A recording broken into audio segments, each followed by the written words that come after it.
যেমন মিথ্যা কথা বলা মহাপাপ। আল্লাহ মিথ্যাবাদীকে ক্ষমা করেন না, মিথ্যাবাদী বেহেশতেও যাবে না।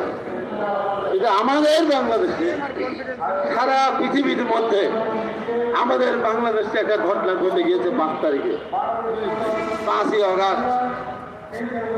দেশ জাতির স্বার্থে সেদিন আমাদের দেশের মহামান্য রাষ্ট্রপতিকে অসত্য কথাটা বলতে হয়েছিল। কারণ তখন বাংলাদেশের ফ্যাসিস্ট প্রধানমন্ত্রী পালিয়ে গিয়েছিল, উনি পদত্যাগ করেননি। তাহলে পদত্যাগপত্র দিবেন কার কাছে? দেওয়ারও তো প্রশ্ন ওঠে না। দেশ জাতির সাথে বিশৃঙ্খল জাতিকে ঐক্যবদ্ধ করার জন্য, দেশকে শাসনতান্ত্রিক ধারায় বজায় রাখার জন্য রাষ্ট্রপতি সেদিন 3 বাহিনী প্রধানকে পিছনে রেখে জাতির সামনে অসত্য কথাটা তুলে ধরলেন। প্রধানমন্ত্রী পদত্যাগ